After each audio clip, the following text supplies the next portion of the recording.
Pertanyaan dari Muhammad Rozali yang bidang usahanya adalah fashion dan jasa pembuatan seragam. Saat ini kondisi usahanya, pekerjanya masih bongkar pasang. Kemudian Mas Rozali pribadi masih mengerjakan banyak hal. Secara pribadi masih belum memiliki mindset yang sukses dan bagaimana untuk tahu mindset CEO. Pertanyaannya adalah gimana caranya biar Mas Rozali ini punya mindset CEO secara pribadi dan bagaimana caranya membangun tim yang solid agar tidak bongkar pasang.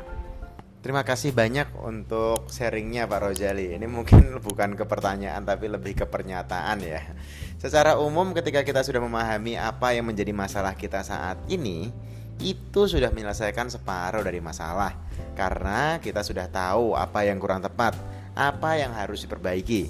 Pertama, untuk kata bongkar pasang karyawan, ini dialami oleh banyak pengusaha lainnya juga.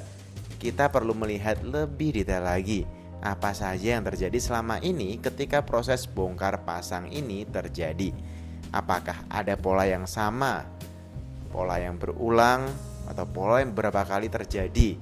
Misalnya, apakah karakter pekerja yang tidak jujur? Jangan-jangan kita karena kurang kontrol atau kurang teknologi untuk monitoring, atau performa yang tidak sesuai harapan. Jangan-jangan kita kayak waktu interview masih belum cukup ketat untuk mengetes apakah mereka kompeten atau enggak, atau mereka yang tidak betah dengan kita, tidak cocok dengan leader sehingga mereka resign dan seterusnya.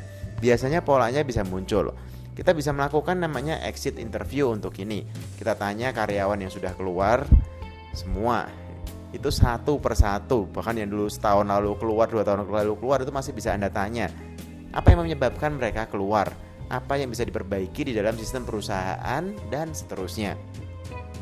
Ketika kita sudah menemukan root of the problem, akar dari masalah, baru bisa kita mulai urai satu persatu. Misal kita lakukan interview yang lebih ketat di awal sehingga kandidat yang masuk lebih pas, lebih fit atau lebih kompeten untuk perusahaan kita.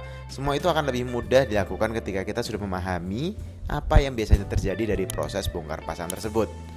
Untuk membangun tim yang solid dibutuhkan juga keterbukaan antar anggota tim. Apa yang benar-benar mereka inginkan, apa yang mereka butuhkan, apa yang menjadi kekhawatiran mereka. Pelajari hal-hal tersebut. Anda juga harus sharing tentang visi, misi Anda sebagai seorang pemimpin. Kedua, seorang CEO memang biasanya terkenal sebagai Chief Everything Officer, memikirkan dan mengerjakan semua hal. Minimal menurut diri kita sendiri. Tidak ada yang salah dengan itu ketika itu menjadikan perusahaan tumbuh dan berkembang. Walaupun sebenarnya ketika Anda mempunyai 1 atau 2 karyawan, sebenarnya Anda tidak everything karena ada juga yang membantu Anda. Tapi kalau dengan kita mengerjakan semua hal, malah makin banyak kekacauan yang terjadi. Biasanya karena memang tidak mungkin bisa juga ada satu orang yang jago di semua hal. Jago banyak hal yes, jago sebagian hal yes, jago 1-2 hal yes, tapi semua hal jarang banget. Kita perlu melihat opsi lain dari hal ini. Kita bisa mengenali diri kita sendiri. Kita paling jago ngerjain apa? Jangan-jangan kalau kita fokus ngerjain yang kita benar-benar jago, hasilnya akan berlipat-lipat. Game berikutnya tentu delegasi hal-hal yang kita nggak jago-jago amat, biasa-biasa saja, dan itu memakan banyak waktu kita setiap harinya. Mulai dengan mencari 1 atau 2 asisten khusus untuk tiap jenis pekerjaan yang ingin Anda delegasikan, sampai akhirnya asisten-asistennya bergelar COO, CFO, CTO, CMO, dan sebagainya. Itu yang akan membuat tugas seorang CEO menjadi lebih mudah karena dibantu oleh orang-orang terbaik, ahli di bidangnya masing-masing.